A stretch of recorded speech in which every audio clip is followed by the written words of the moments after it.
Hello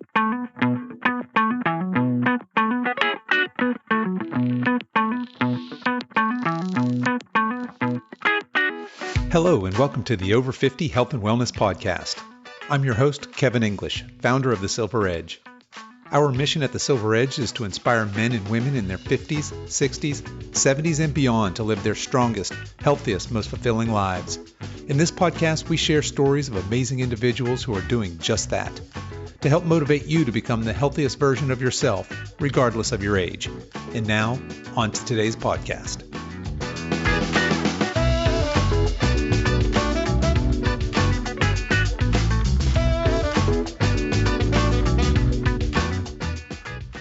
Hello, my guest this week is Ginny MacColl. Ginny is a 68-year-old dancer, actor, swimmer, and American Ninja warrior who at age 63 got her first pull-up. Ginny, welcome to the show. Oh, thank you very much. I didn't start out trying to be a ninja, that's for sure. So you weren't always a ninja. Okay, well, that's a perfect segue because we certainly want to hear that story. So why don't you back us up a little bit and back us up a lot and start at the beginning. What were you like as a child? Were you an active child? Well, I grew up in Knoxville, Tennessee, love my town, and still go back for all those reunions, which is a lot of fun. But I was a really shy child, and my parents put me into dance class, which was a wonderful way to communicate. And I think that brought me out of my shell a little bit, but it also gave me a discipline for life. And that's why I love all the sports and the activities that children get into, because you need that discipline, that self-discipline. And so I love dance, and I continued that for quite a while. And up until I went to college, I decided to go into dance education. So there was, a diploma for that. So, dance was just a wonderful part of my life. And when I was there, I realized in college that, well, I didn't want to teach it. I wanted to go professional. And so along with my dance teacher in Tennessee, we came up with a plan to go up to Connecticut College American Dance Festival, and from there to go to New York. So actually, it's funny because I don't even know why my parents let me do that at age 20, stop college and go off on this from Knoxville to New York City. But when I think about it, they got married at 20. That was after the war and during the war. Yeah. And 20 years old, you're an adult. So off I went, and after my festival at Connecticut, found a cheap apartment that I could move into along with a roommate. It was a great big old apartment, $115 worth in New York City, Greenwich Village. Yeah. But all I did was dance all day. And, I didn't take the subway. I walked, even though the subway at that point was only like 35 cents. But I walked 40 blocks to get to class. And you eat, sleep, dream, dance. It's very focused. You don't have, the all the other things. Everything is focused on dancing all day long. So it was a wonderful time of life. I mean, New York City just wakes up at 12 midnight. So it was a lot of growing up at that point. But I gave myself 3 to 5 years. And in that time, I was able to start not only doing dance and industrials, but also branching off and doing more acting. And I got my equity card at a summer stock theater. So my first actually paid job was in mime. I was a mime in a troupe called Mimica. We traveled around to schools, and it was exciting. It was fun. It was getting some money in the area that I wanted to be in, sort of. And from that, I luckily got into a show called Pippin in 1972. And I was in the road show of Pippin. Now that's, Bob Fosse was the choreographer, and that is the top of the top when it came to dance at that point. So it was a wonderful experience. We traveled throughout the country over 6 months, and you get very close to people that way. I'm sure. Sometimes you don't want to be that close, but I have my best friends from life from that show. Came back to New York and got on the Broadway show. So that was exciting. Now I'm on a Broadway show, Pippin, top of the top. I mean, I'm feeling my oats now. And then I got to understudy the role of Estrada, which was a lead in it. And she went away for 2 weeks, and I got to play that lead for 2 whole weeks. And again, I'd walk down the street and I'm going, I'm playing a lead in a Broadway show. Wow. I mean, again, how much better can it get than that? The show ended in 76, I believe it was. And at that time, I was starting to transition into TV commercials. And I just kind of hit the right mark where it was, the mom, things like Sizzling, which is still on YouTube today, and people love it because it was move over bacon, there's something leaner. And right, yeah. People still remember it. In fact, they remember it, I think, because we didn't have DVRs back then. So people actually watched the commercials. But it was a golden time in my life. At one point, I had 12 national networks running at the same time. So now I'm getting residuals and life is getting easier. And, some of the commercials were like Jordache and Folgers, Mr. Clean, Wonder Bread, all General Motors, Stovetop. I mean, they were just, it was golden.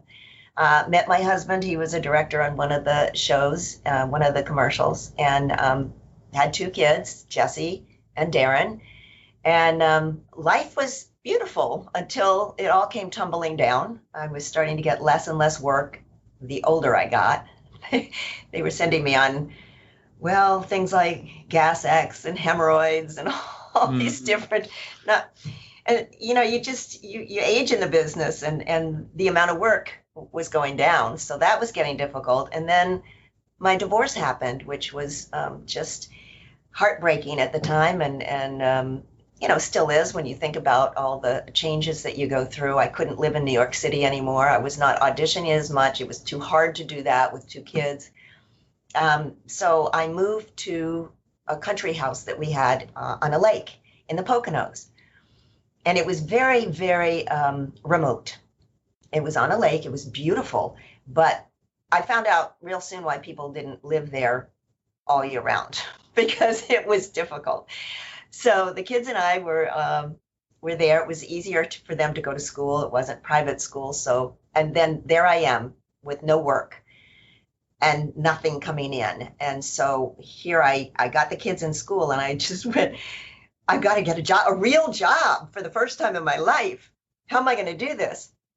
And so I just, nobody would take me with 2 kids. And I finally went to a bookstore, and I broke into tears and said, you have to hire me. And it was at, I think it was like $5.15 an hour or something crazy. But I took it, and then, soon had to start teaching dance, which is pretty ironic when I said I didn't want to teach dance in college. Yeah. But I ended up, so it was a savior for me. So, but we ran into amazing times in that period. The blizzards where we were stuck in our house for days on end. The climate in the winter was difficult to make a living. It was difficult to do anything. We would be without electricity. So, I mean, even though I make it sound terrible, it was really the best time of life. My kids loved it. They didn't have TV. We didn't have cell phones. We didn't have computers. We didn't have any of that. They played outside.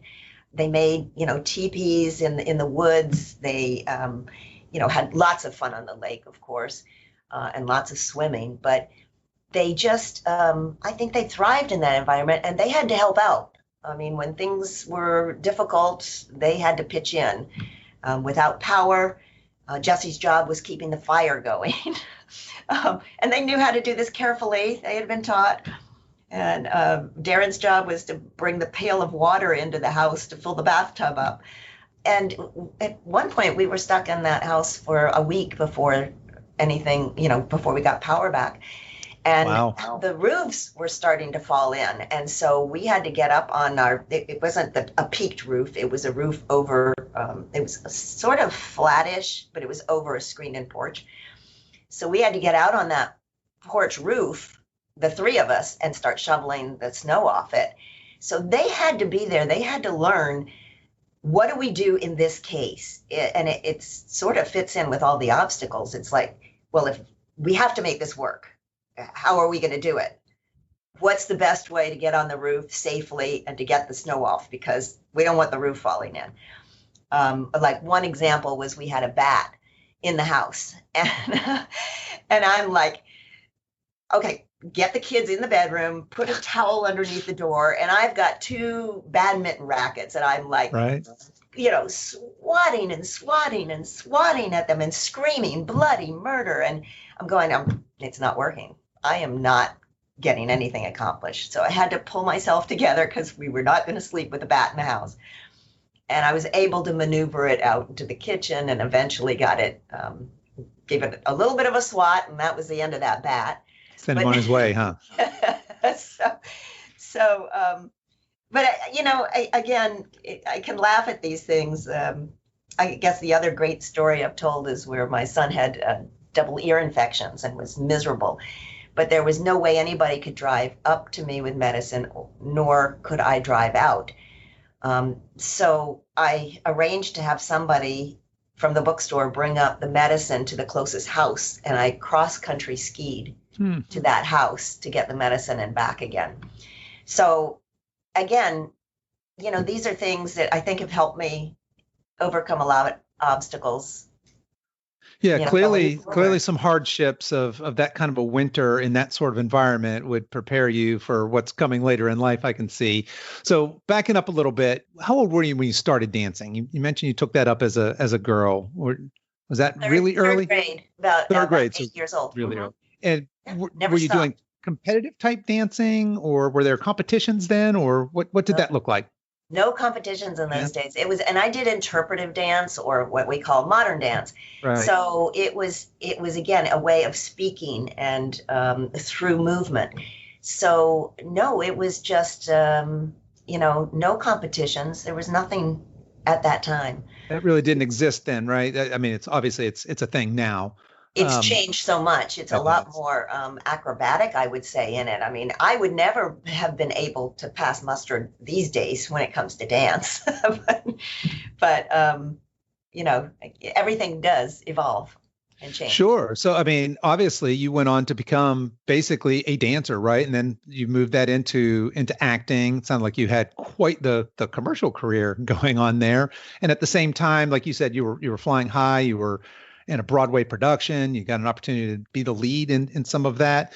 And then, like you said, things kind of fell apart and you had a new reality thrust upon you, but certainly sounds like you persevered. So we've got you in your story now. You've got this kind of miraculous beginning and you're in New York City and you're living high, and then bit of a setback, right? But you got your health, you got your kids. And like you said, you're in a beautiful place.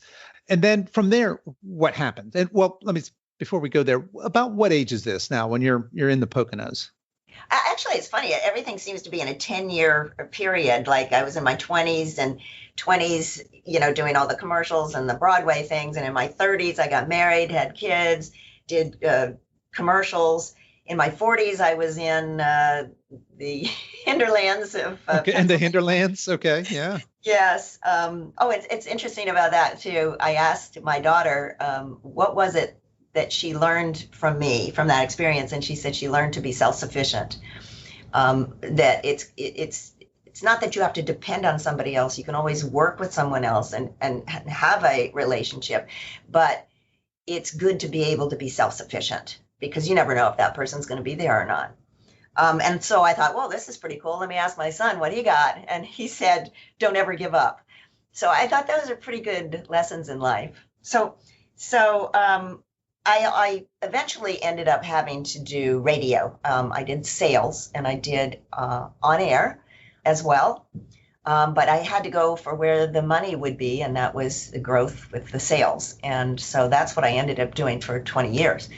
But I met someone who was a client of the radio station, and we eventually married and moved with the kids to Maryland. And I continued that radio career then. So I was out of dance from 1981 on. I never really danced again, except for, around the kitchen, Sure. mopping the floors, whatever. Well, you were obviously somewhat active because you had to be in the Poconos, right? Just in the carrying water, chopping wood, and shoveling snow, And I things did like chop that. wood. I Yeah, can't you say did chop no. wood? Yeah. Okay. Yeah, I'm not at all surprised. I mean, somebody's got to chop the wood to get it into the furnace, right? And what about in your 50s? So now your kid's grown a little bit. You're remarried. Were you active during this time? Were you particularly fit or health conscious? I think I was always fit, and I always was playing games with the kids. We always would set up a hurdle course out in the front yard and jump over, strings, or it was just everything was a game to us. We would make a game out of it. Being on the lake, of course, we had a lot of swimming, and I got to the point where I would swim every morning. It didn't matter whether it was fog or rain. I went from, I guess, April or May, depending on the year, till October 1st. And I didn't skip a day. And so again, that was that discipline. I figured if I skipped one day, that gave me an excuse to skip another and another and another. So I kept that up in Maryland, and I devised, when you're working from 9 to 5, 8 to whatever, you don't feel like coming home and doing exercise or anything. So I had a little, in the wintertime when I wasn't swimming, I would have a 20-minute routine. 30 minutes was too long, but 20-minute was just perfect. I could do a certain amount of push-ups, certain amount of crunches, stretches, just enough to feel that I was maintaining some kind of discipline of exercise. No growth, but, no arm muscles. Right. Didn't have that. So that's about all I did. And I knew and thought that I would get into all that kind of thing when I retired. I don't think I really thought about that much when I was in Maryland working, all those hours. Right. But yeah, we always did active kind of things. I never ever did sports, and I never ever walked into a gym. To me, Okay. So yeah, that's going to be. Yep. Okay. So that's going to play certainly in our story coming up. So no structured, other than dance, certainly that's structured, but no real structured sports, no real gym time, right? So a lot of swimming and your other types of, like you said, your 20-minute routines. Okay. And so fast forward a little bit. Now where are we age wise, roughly at this time? Well, I stayed there for until the kids got through college. Jessie, my daughter, I mentioned her many times. She's on American Ninja Warrior. Right. She's going to play into our story here in a minute as well. Yeah, I should say that. Yep. And she did gymnastics, she did pole vaulting and such. So she's very active as well. So she had then moved, finished college, moved to California. And my son was just finished with college. And it was getting to be time where we were going to retire. So my husband and I, thought about it a lot and went, there are certain things that we want. I've always dreamed of being on the ocean. I wanted to resurrect my acting career. I'd never wanted to stop. I loved acting, and I always dreamed of doing it again. And Wilmington, North Carolina was considered the Hollywood of the East. Lots of films being done there at the time until I moved down and they lost incentives. Right. But that's coming back. There's more film being done. So it had a lot of the elements. We wanted to get out of the snow and all those blizzards that we had lived through. We'd had enough of that. So that's really why we connected to this area. And with the thought of doing those things that we hadn't been able to do, raising kids, working all the time, and who knows what would pop up, and getting that acting started. So I came down here with new pictures and resumes, looked for an agent. She immediately said, go gray, which I went, okay. I'm not sure I like this, but okay. And so I started auditioning, took classes, and learned, in the Southeast, we send in video submissions. So I had to learn, how to do all that. And so that became a big, big part of my life as we moved down here. And I joined everything I could, the bike club, the kayak club, I took classes because there are classes that are offered here in yoga. And I didn't get back into dance again, but the yoga, things like that. and that's pretty much taking you up to, the ninja time and The trying ninja to get time, right? stronger. Yeah, How did I decide to get stronger? exactly. First of all, my generation did not grow up lifting weights. It was not considered feminine. It was like, you don't want to sweat, you don't want to get bulky. Not until Title IX, which was 1972, did they really open up sports for women. When I was growing up, there was a swim team. I wasn't on it. There was volleyball. I can't remember what else. Track. Three different sports, and I didn't do those. So how much things have changed.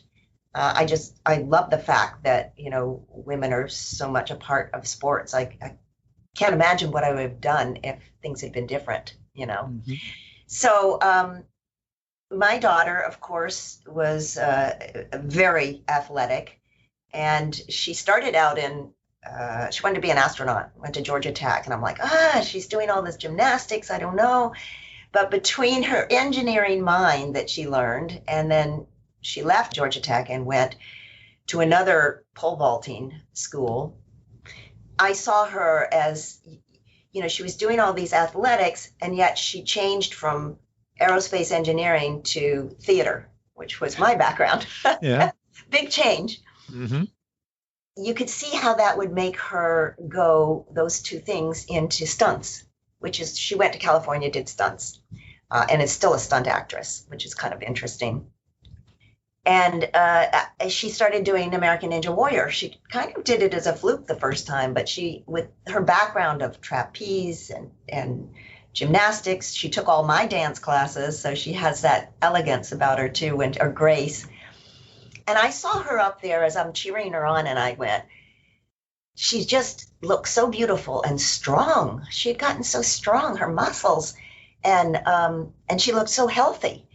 And I said to her, I would like to get stronger. What do I do? And she said, do pull-ups. Yeah. So I got myself a little bar, chin-up bar, pull-up bar, and I'm like trying and getting nowhere. I have no upper body strength. And so I decided to go to a personal trainer. And I told him my goal was 5 pull-ups. But of course, you don't just sit there and do pull-ups all day until you can get stronger. You have to work your back muscles, your arm muscles, your chest, your whole body, your legs. So it took me an entire year to get 1 pull-up. And probably, I can't remember how long it took to get 5 pull-ups, but I'm up to 15 now. So that's pretty exciting. To me, a pull-up is the hardest thing you can possibly do. So the accomplishment of getting it done was, just exhilarating. Yeah, and that's remarkable. So a pull-up is oftentimes in gyms, that's something that a lot of people, that's a milestone. They're looking for that first straight pull-up. So it's amazing, a couple of things. It's amazing that you did one. It's even more amazing that you did one at 63 after a year of getting stronger, so that you really had to stick with it. And then, of course, you said then you got to 5, then you got to 10, now you're up to 15.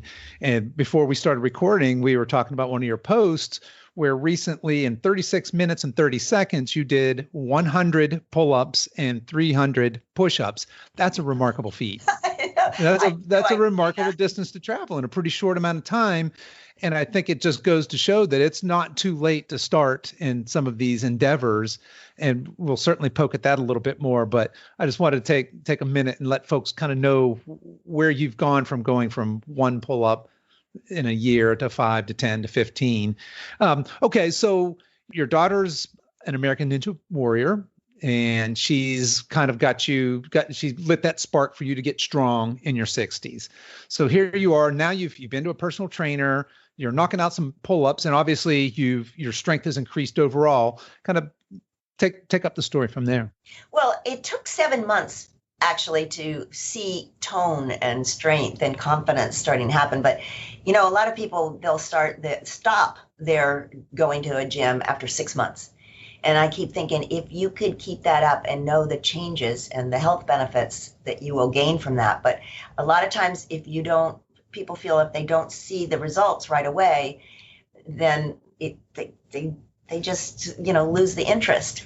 So my message is to, keep at it, just keep at it and take baby steps. I was so amazed at watching American Ninja Warrior because the athletes are doing exceptional things, but they make it look so easy. And that very first obstacle that used to be, they've changed it, was jumping to 5 different steps, and they're at an angle over water, and there's, I don't know, 4.5, 5 feet between them, and they're at a 45 to 55 degree angle. Mm-hmm. And they just would go leap, leap, leap, leap, leap down them. And I was just, wow, I wonder if I could do that. My old dance leaps should come in handy here.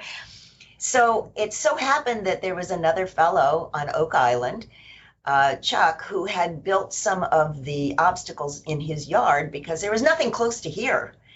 And I met him through acting class. And so he said, come on over. And I went, wow, I would love to try these steps.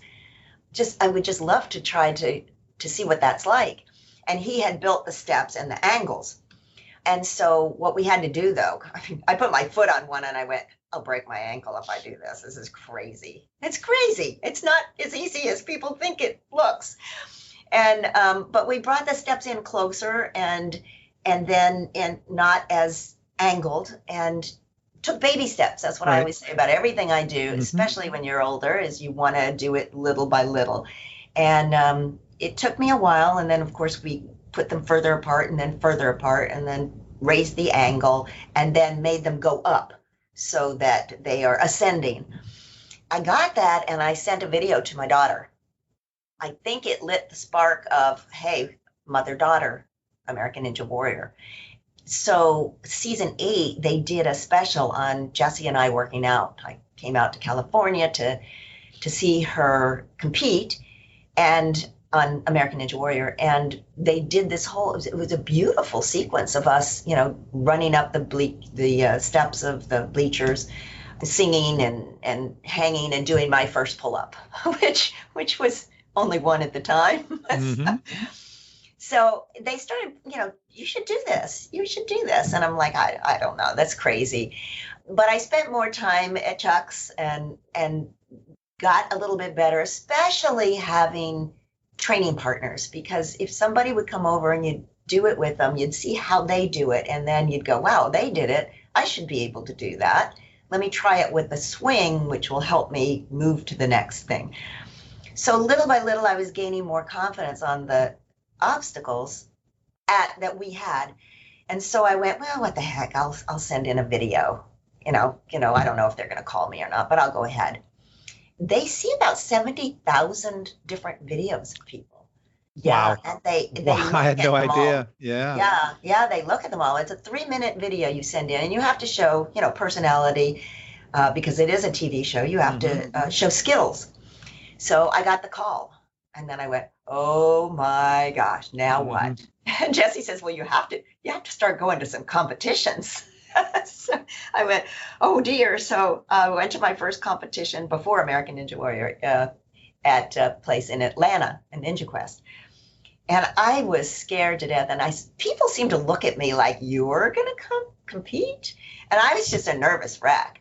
And I kept looking at the obstacle because you can't go on it beforehand. And, I'm an actor used to rehearse. Well, this, you don't get a chance to rehearse. So one of the first obstacles besides the steps was jumping to a ring and catching it. And I went, how am I going to do that? And my training partner, Chuck, was going, just look at the ring and your arms will follow. And I caught it. And I actually went through 5 obstacles at that first competition. So that was pretty exciting. Mm-hmm. And I went on to do another one soon afterwards, just to get ready to do American Ninja Warrior. Now, I'm sorry for interruption, but just so when you're competing, and let's say in this one in Atlanta, are there, like if I'm thinking about a competition I might do or a race, there's going to be age divisions. There'll be a master's division probably, or it may be by decade or every 5 years. Is that the case in these obstacle courses or ninja, or are you competing against everybody? Well, these are all regional, and now they've expanded. So we have many in North Carolina. But back then, there was not a master's division.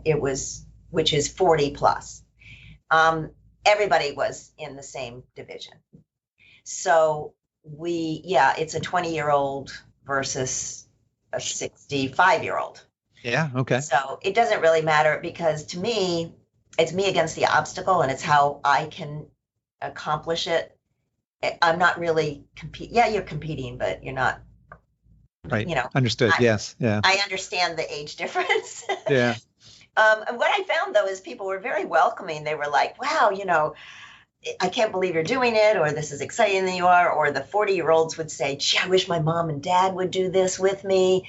And the younger ones were like, I didn't know that you could gain muscle when you're in your older ages. Yeah. So there was a lot of just support. Everybody was just for you, not necessarily. You just didn't feel that huge me against the other person. It was all trying to help. What do you do? How do I get this obstacle? And somebody would help you. So it was great. So now I've done 2 regional competitions. And so now it's time for American Ninja Warrior, and it was in Daytona. And there is no age. There isn't a master's division. Although I would say the masters we have today is 40 plus. I'm thinking that's a far cry away from 68. It is, yeah. Yeah. But anyway, so I was at Daytona, and it was freezing cold, and they film it overnight. They start at 9:00 at night. So there I am, a nervous wreck. They're interviewing you, the lights are on, the camera is following you around at everything you do as you're warming up. Jesse's trying to tell me, this is what you need to do here to prepare. And, my head, I don't know, it just kind of zoned out. And the next thing you know, I'm up on the block, and they're going 3, 2, 1, doot. And all I could think of is just go, just jump. So I jumped to the first step, and I jumped to the second step, and my foot just slipped down and under the water, and all I did was go blub, blub, blub, blub, blub, as you could hear. And I'm like, I can't believe this happened. How did this happen? I mean, it could have been condensation because it was, hot and humid, and it could have been, novice, it could have been scared, it could have been a million different things. All I can tell you is I was devastated. I'm sure. I had let down all the seniors of the world. I'd let down my daughter and my family that had come to see me. And I just, there's so many emotions, anger at myself, just not knowing, devastated, sad, the gamut of emotions, and just not understanding how this could have happened. So I went back, and, it was depressing. It was hard to get over. And I think that was a time that Jesse was very helpful, and everybody around me saying, one fall does not define you. Look how far you've come. Right. And I went, yeah, I don't want to stop working out. I like the goals that I put forth for myself with Ninja. But then the show actually came on. They didn't put me on air, which I was really grateful for. But the show came on, and I saw those athletes just leaping down that first obstacle, and it just brought it all back. All summer long, I'm like, what is wrong with me? How did I do this? What did I not practice the right way? I don't know. So I spent the next year working on the steps. I worked on steps everywhere, every way, backwards, forwards, upside down that I could. And I discovered, I actually did another Ninja Warrior. I got further on the steps, but I still fell on the steps the following year, season 10 in Miami. But I wasn't mad at myself the second time, because I did everything that I could possibly do for that. And there's just something, I'm not strong in my legs or something. So I immediately went to test at in Philly, which was the next town after Miami. Because I have to do this. I have to test, which is they bring in anybody, amateurs or pros to test. And what you do is you go on the obstacles prior to the competitors, and they work them out so that if it's too easy, they'll make it a little harder. If it's too hard, they see, the bugs that they have to work out. And I practiced and practiced. I found that my left leg was weak and I couldn't push off my left leg. So when I did test at Philadelphia, I only pushed off my right leg each time, which sounds a little too technical for a podcast, but one leg was stronger than the other. Let me just put it that way. And I got through it like this.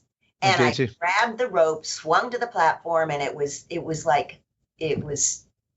best, feeling in the world. It's like, okay, now I know what the problem is and how to fix it.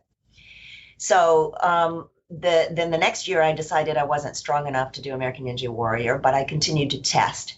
So I went to as many different regions as I could, where Jessie was, of course, in California. I was going to see her anyway, so I tested there. I tested in Atlanta because that's my home region.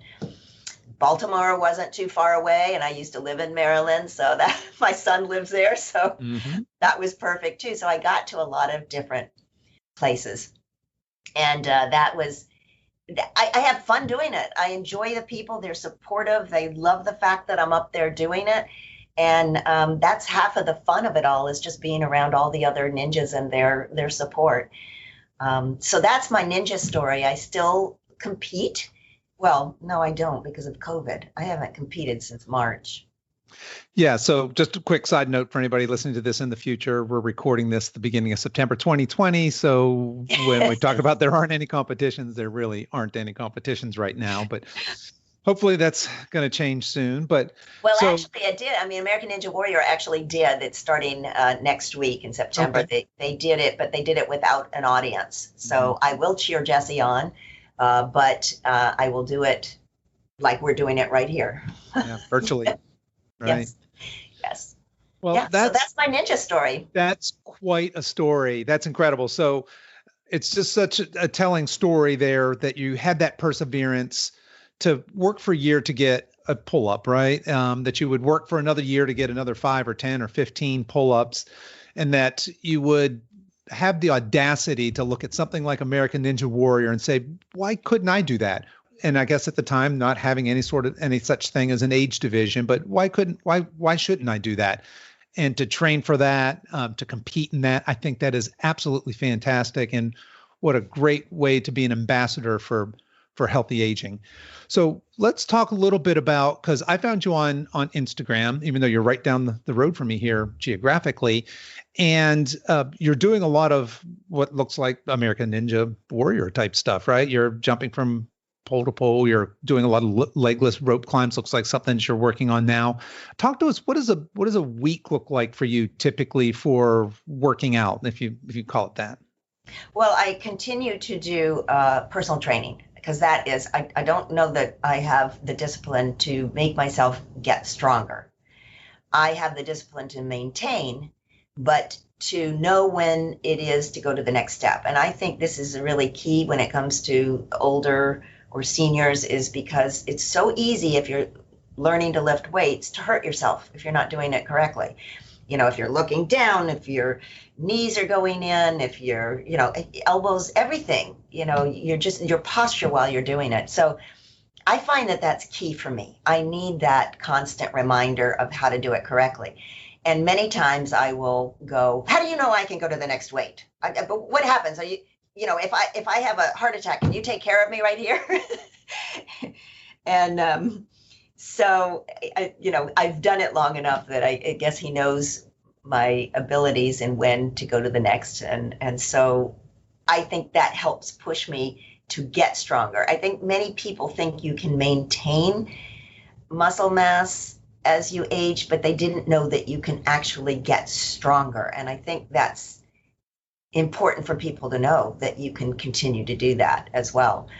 And I've found many health benefits from it. Um, First being, is it okay if I get into the whole bone density and the health benefits that I found? Absolutely. Yes. That's where I was hoping you would head. Okay, Yeah. good. We're on the same. 100%. We are on the same page. Yes. Okay, so American women lose bone mass to the tune of 1 to 2% every year. There are like 20 million women have osteoporosis. 50% of those risk breaking bones, and 1 in 2 women over 50 get a fracture. I mean, all these things are, I don't know, we don't think of those things as we're in our 20s and 30s and 40s. You don't think that that's happening. Um, but exercise actually strengthens the bones. I mean, uh, that's what's putting more strength in your. I guess it increases the testosterone and it converts to estrogen, and the estrogen is in the bone creating the growth. So it's important to do some kind of weight bearing exercise or lifting. So I was osteopenia, and that's pretty normal as you age. And I was wondering if the lifting weights would have fixed that or helped that a bit. And so when I had my test, it turned out that it had indeed reversed it to being normal. They said the change in bone mineral density is considered to be statistically significant. So I Yeah. was like wild with this, going, we read this in books, doctors say it, but I'm living proof of it. I have reversed this. This is the best thing in the world. I mean, that you can actually do it and you don't have to well, some people do have to take some kind of medicines, so don't get me wrong there, but it's very possible to get your bone mass stronger by doing weight bearing exercises. So I preach that to the choir out there all the time. My friend, on the other hand, she hadn't been for bone density in 7 years, and no, 4 years. So she came back and she said, "Oh, listen, I've lost 7% of my bone mass." And I said, "Yeah, that's about normal, 1 to 2% a year." And she said, "Yeah, but I asked what I could do about it." And the doctor said, well, nothing. We wait until you get osteoporosis. And she said, but wait a minute. There must be something I can do. And I went, well, I was able to reverse it. And so, that even though it's in books and we hear about it and doctors say it, I think it's still a part of our mindset that they can't reverse it, that you can only do it with medicine. So I want people to know that you can indeed. And some people, maybe they're not lifting enough weight, so they're doing the maintaining, but they're not strengthening. I don't know, everybody has a different story as to what it is, but my main thing is to say, start doing it. You can start now. You can start in your 70s. You can start in your 90s. I mean, I've seen surveys where people, if they do the bands in their 90s, that they will strengthen their bones. Yeah, I don't think we can ever be too late to gain strength and to increase strength. And to your point, a lot of folks think that, we think of bones just as being, that's our skeletons, what gives us rigidity, but that bones are living tissue and have the ability to grow and to increase in density, as you said. And I think that a lot of people don't realize that the real prescription for that is resistance training. It's strength training. And it's so sad when you hear somebody that's, that are decreasing in their bone density or becoming frail, and the doctors or somebody in the media says, well, that's what happens as you get older. Maybe you should go for a walk or consider eating more vegetables. But really, there's this element of strength training and progressive overload strength training, which I think is what you're alluding to when you said, hey, I need a trainer to push me to get stronger. I can probably maintain, but that's not really what I'm looking for. I'm trying to get stronger. And that goes such a long ways, especially as we age and we statistically we're losing bone density. We're statistically losing muscle mass. And some of this is because we're allowing it to happen, right? I mean, nobody's going to win against time and aging, that we all have the same end there, but we can certainly take steps to drastically arrest that and to improve upon our our overall health, biological health, not to mention the things that I think you're exuding with this positivity, this confidence, this competence as you go about in life, right? Because you've got this, you've overcome these things, and you've put this strength training and ninja warrior experience. I think is it safe to say that it infuses throughout your day-to-day life and not just makes you physically capable of climbing a rope, right? The confidence and health, the health benefits too. It helps with the immunity. And we also lose our balance. I mean, we all know that too. I mean, they say take up the carpets and all that kind of thing as you get older.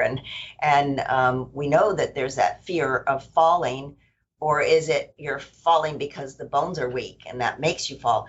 But still, the balance is something like I will brush my teeth and I'll stand on one leg and balance while I do, part of my teeth, and then I switch teeth. You can stand at the kitchen counter and hold on to it. I mean, it depends on what level you're at, but balance is so important for the brain and for the whole sense of where you are, spatial. But there's tons of other things good for the brain. I mean, your blood pressure, tends to go up, your cholesterol tends to go up, and exercise helps all of these things. I know we read about it, we talk about it, and the problem is you need a plan. And like I said earlier, so many people don't keep up with the plan, but you've got to find the thing you have a passion for, and you have to make it attainable. Taking baby steps. You can't say, okay, I'm gonna, fly to the moon. You have to take the steps to get there. So then you have to make it a habit. You have to be consistent. Like set out your clothes in it. Like I know the night before that I'm going to go to swim, that I'm going to go to personal training. I know the clothes I'm going to wear. I've got that in motion before I wake up. But first I have to have my coffee. Coffee first. Yep, fair enough. So I think that plan is so important, and making the commitment. So many people want to do it, but you have to commit to it. And you might even write down what you want to do today, what you want to do in a year, where you want to be in 2 years. And then after you're more consistent on that, where, like I said, when I swam, if I left out one day, it gave me an excuse to leave out another. So you want to be consistent, and then you want to build on that. And the other important part is you want those supportive people with you, because I mean, if you're starting out and you're walking, it's so much more fun to have somebody there to talk to, or to help your pace, because you want to get faster after a while. You want to get your heart rate up. Those are, I think, the real clear things that you have to do. I do want to do a shout out to the book that really made me just get so into it was, it's called Younger Next Year for Women. And it's just a really good, easy way of getting you motivated. You want to exercise 6 days a week, but it tells you all the processes and all the benefits and all the problems and how to go about doing it. So if somebody out there hasn't ever started, they also have it Younger Next Year for Men. So if you get a chance, that might be a good motivator to get you going just in walking, and then walking faster, and then the next steps to do. But finding your passion, there's bicycling, there's kayaking, there's tennis and pickleball, and there's so many things out there that you can choose from. You got to try them all out, and just at least go and get moving. I think it's important. And you said your muscles don't age as long as you use them. But I guess by 60 years old, you lose 30% of your muscle mass. And by age 70, you lose 50% of it. So that's pretty frightening news. And we can see that. We can. But yeah, I mean, the sentence before you said that, muscles don't, I don't know how you put it, muscles don't age if you use them, right? And I think that those statistics are, I think a lot of people read that and they read it with some sense of inevitability, but it may be that way because we allow it to be that way, right? As a culture, I think we've allowed kind of the older generation, the expectation is that they don't move, that they're not active. And if they are, they're playing pickleball or they're taking walks. They're certainly not doing legless rope climbs and leaping from, cambered surface to another. Okay. So back to kind of your routine. How many days a week do you train?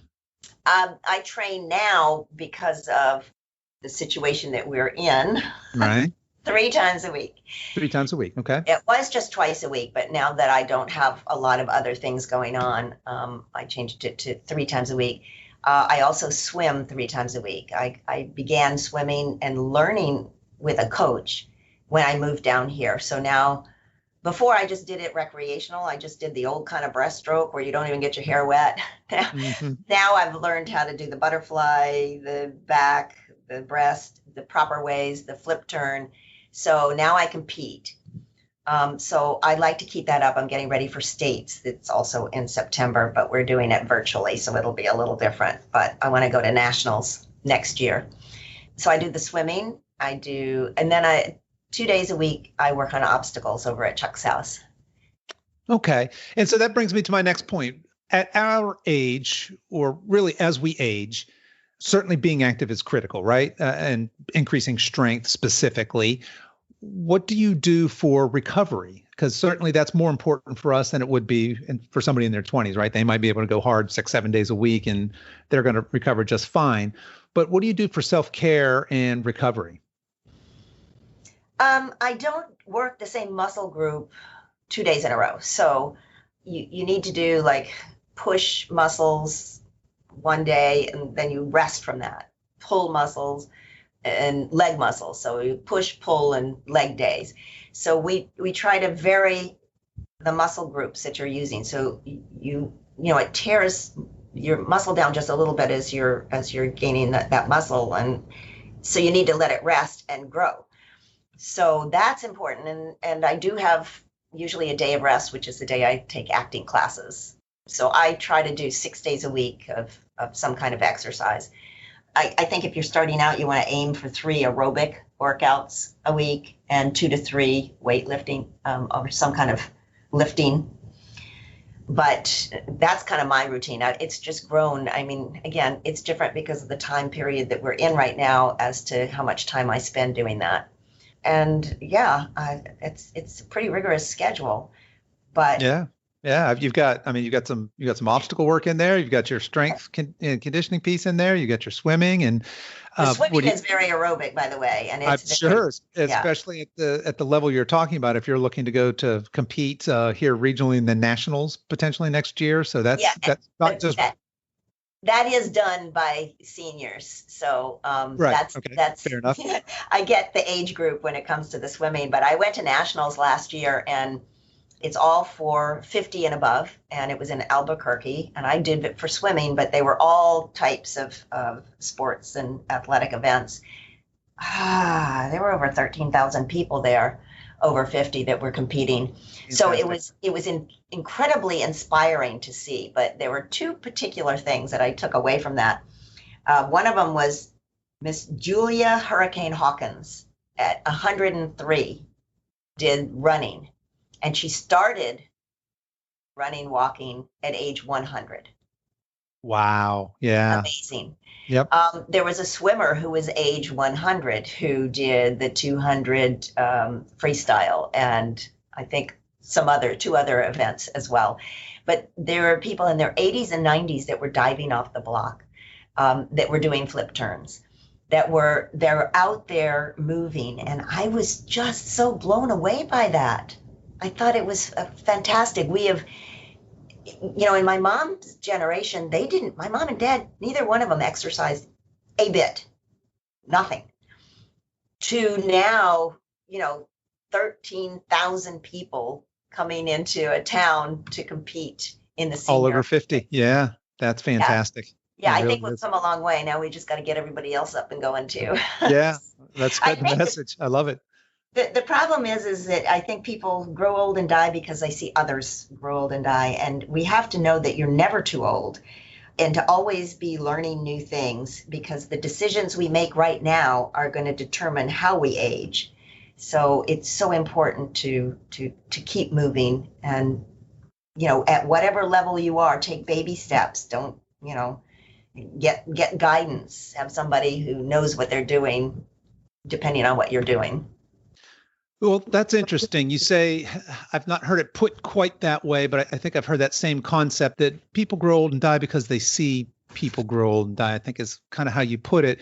But as you said that, what popped into my mind is I think maybe the opposite of that could be true, right?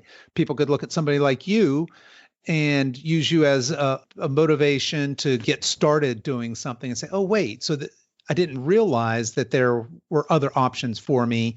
And so I think that people might see people being strong and fit and active and confident in their later years and go, oh, I could do that too. So maybe because that's a pretty bleak statement to say that people go old and die because that's what people do, right? That's what they see.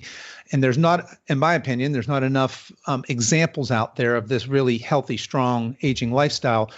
And I think that's changing. And clearly, talking about going to like the senior games there with that kind of participation, it is changing, right? It's just maybe not as quickly as some of us would like. So, I think that's important to have things. I think that's what's happened to me a lot, because I see more and more parents and grandparents getting into ninja because they go and their kids say, hey, Ginny is doing it, right. Why aren't you doing it? Yeah. And I think a lot of times people will see me do an obstacle and they go, wait a minute, if she can do that, I can do that.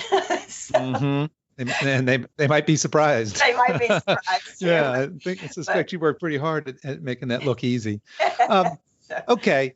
Another topic here while we're talking about the health is, what about diet? What does diet look like for you, and how is that important in your life now to kind of fuel the lifestyle that you have?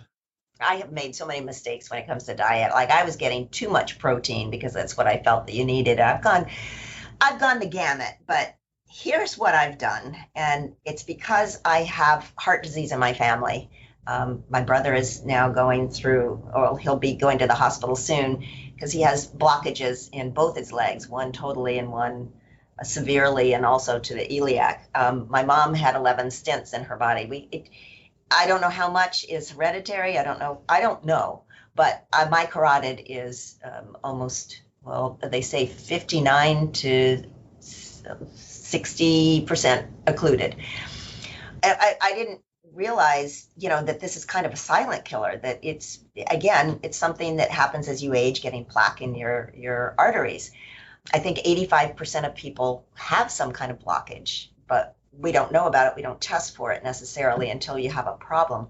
Anyway, that blockage really bothers me. And I went to a vascular surgeon and he said, well, we don't do anything until, it can be a dangerous procedure to try to go in and clear it. It made sense to me, but I don't take anything for it. Nobody suggested that I do. And then somebody suggested that I read this book called Prescription for Life. And so this is how my diet has changed, because I figured, look, if I could reverse osteopenia to normal, is it possible that I could make a change by my diet? And this book is a how-to. And so I changed my diet drastically in February. I don't have meat. I don't have any dairy. I have a lot of fish. I still have some chicken, turkey, but no red meat. Let's see if there's anything else with that. No cheeses, no dairy. I did stop eggs. So it was like I walked around the house like there's nothing to eat. And the basic idea of it is 0 saturated fats, 0 trans fats, and 0 cholesterol. So I figured it's not going to hurt me. I mean, if I felt terrible, I'd change the diet, but I feel fine. It's been lots of months, and in November I go back to see the vascular surgeon, so I'll find out. That's right.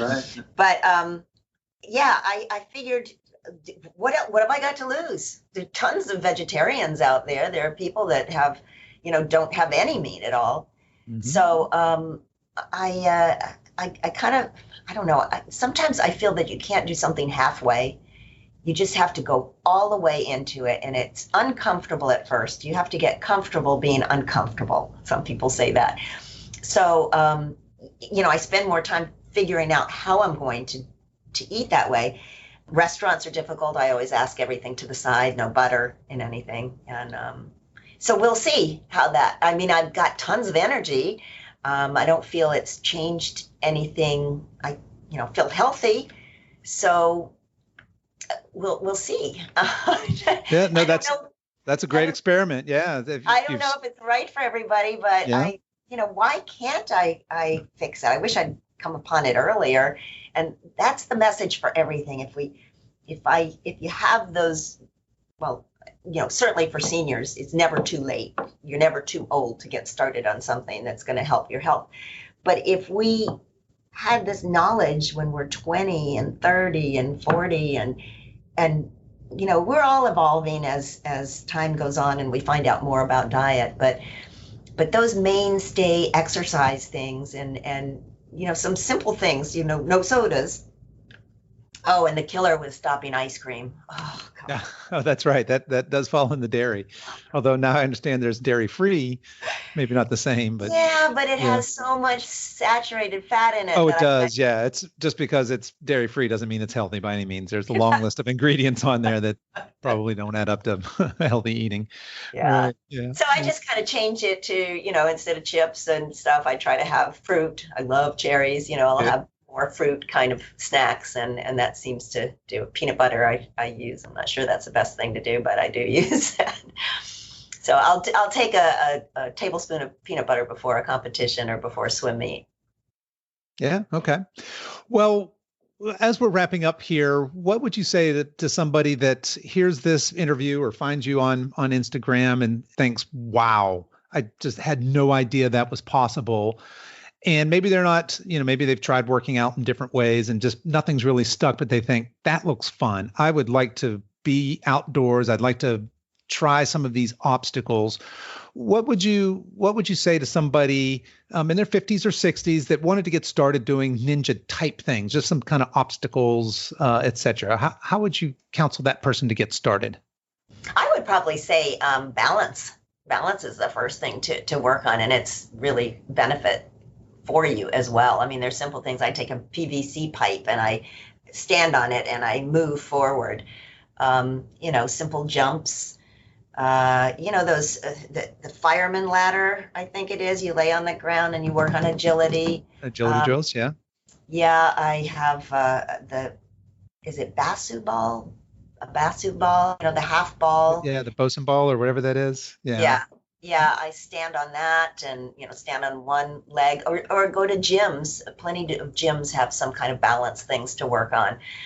Probably start with that kind of a thing. I would also work with trying to pull up in a very simple manner. I would probably get a pull-up bar, and some of them you can change so that you do Australian pull-ups as well, where you're lying at an angle.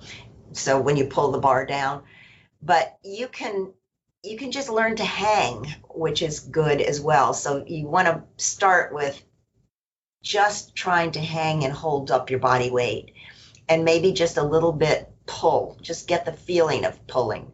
Some people suggest, my daughter suggests, getting a chair in front of you and putting some of your weight of your feet on the chair and getting the motion of the pulling up.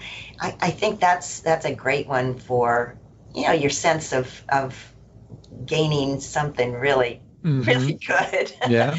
Push-ups and things like that. But ninja, it's very hard unless you build certain things. I'm trying to think of something. I mean, monkey bars. Sure. Playgrounds. Yeah. Grounds doing monkey bars. I mean, we used to do that as kids, right? Mm-hmm. Yeah, and you mentioned a couple of things that didn't sound the balance and the first strength things are things that people can probably find laying around their house or go to a hardware store or you can find some PVC pipe or one of those little rope ladders or even make one. Certainly you can figure out a place to do pull-ups and then progress from there, right? If at that point you're really hooked and you want to do more and more obstacles, you're probably going to have to either find somebody who's built something like that or join a community that has that accessible to them. Yes. Or I'm sure there's places online where you can learn how to build your own obstacles, right? Oh, definitely. I'm sure. Definitely. Yeah. More and more people are doing it, and there are more that are opening up close by. So, and some of these trampoline parks have some ninja courses that are there too. Yeah. they do half and half or a portion of it to ninja. So I think it's becoming more open to many different types of people all over. Well, that's great. Becoming ninja, having ninja more accessible to people. And I think I've heard you and maybe another podcast advise people to harness their inner ninja, right? Yeah, for sure. That's great. That's Yeah, great. sure.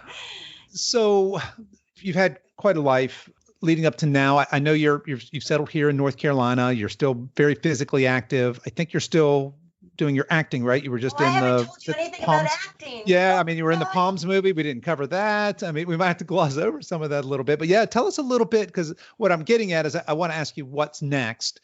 But I realize that the physical part is what I'm really digging into, but that's only a part of your life, right? So tell us a little bit about the acting, and then maybe segue into what's next. We know you have a swimming competition, but what else do you have as goals? Well, okay. So going back to Palms, that was just perfect part for me. And they wanted the character that I was to play had to do the splits and Right. had to be able to know about yoga and be fit. And I mean, how great that is to have a character like that. I mean, it was just perfect for me. I had to go to Atlanta and audition for it, but it was a great movie, fun working with Diane Keaton. I did have to work on my split a bit because I'd been working for 2-3 years on getting stronger muscles, tightening those muscles. So now I had to extend, do more yoga and more stretching. So that was quite a challenge, but it was a great show to be a part of and great people to work with. And also, I guess it was one of those things that I meant to say in the very beginning, where it really fit my whole life thing is follow your dreams. And if at first you don't succeed, keep trying, being around supportive people. It had all the same bits that, fit me. So it was a great movie to work on. And I did do a commercial since I've been down here and worked on Outcast. And then another movie that's coming out, we just did last year. I don't know when it's going to come out because of all Right. Yep. this year, but it's called Stars Fell in Alabama. When we finally get back to movie theaters, we'll have to check that one out. Okay. Yeah. And I get to play an English teacher, retired, obviously, and the young kids are having their reunion. So I'm there. So it was a fun part. So I'm really enjoying the acting again. It's different from what I did in New York, but I love being a part of the film industry too. Great. So what's next? What does 2021 look like for you? I'd like to do American Ninja Warrior again. I feel like I'm getting stronger, but I still have to work on these swing and release, and understanding when you release and being able to do a lache where you're going from one bar to another and quite a distance. I can do 6 feet, but I'd like to be able to do 8 feet. So it just improving in body awareness when you're in the air. So I don't know if this is this coming up year 2021, or whether I should wait till I'm 70 and do 2022. So it's in the future. I'm just not sure Right. I'm ready next year. Okay. Fair enough. Mostly because I haven't gotten to go to a ninja gym in all this time. Right. Yeah. The gym shut down.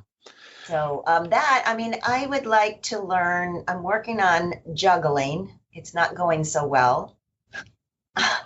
I would like to be able to do a handstand, which is equally not going as well as I would like it to because my wrists, killer. And besides that, I don't know. I think that's pretty good for right now. But That is pretty good for right now. We know you have the swimming competition coming up as well. The swimming is a really nice thing I'd like to do more. I do like competitions, so I might have to enter a paddleboarding one if they have it, or a kayaking one, or just delve into. I have to keep doing new things, but I should listen to my own advice. I said to make a 1-year plan and a 2-year plan. So, I think I got to the 2 years with American Ninja Warrior. So now, for a 1-year plan, I want to get to nationals in swimming. All right. Well, I have all the confidence in the world in you. Where would you like people to connect with you? What's the best place? I know you have a great Instagram account. It's all of it is under my name. First of all, I never said what my whole motto is strength is ageless. Right. I've seen you in that shirt. I The say that strength is all the ageless. time. Yeah, Yes, strength is yes, ageless, and I love that. Yeah. yeah, yeah. But my Instagram is Ginny MacColl, just my name, and that's spelled oddly or hard for people to get, but it's Ginny, and MacColl is MAC, capital COLL. So that's my Facebook, that's my Instagram, and that's my Twitter. Alrighty, and I'll make sure I drop all that into the show notes so folks can look you up there. And I'll just mention also, I know I said that you had that Strength is Ageless shirt on in a lot of your pictures. I can't see it right now, but I think the shirt you're wearing now says Vintage Savage. Is that right? Oh, yeah, it does. Yeah, right on. Okay. And Modern Average below that. Okay. Very Yeah, classic. yeah, That's quite appropriate. That's from somebody on Instagram. It's called Old Lady Gaines. She has a lot of fun. Yeah, I follow that account as well. Yeah, it's a great account. She has some good ones. Yeah. Well, Jenny, you're a fantastic ambassador for healthy aging, and I certainly wish you the absolute best of luck in all your future endeavors. I'm sure you're going to slay that. And thanks so much for taking the time to be on the show with us. And just remember, strong is healthy and healthy is beautiful. I love it. Okay, thanks again. Okay.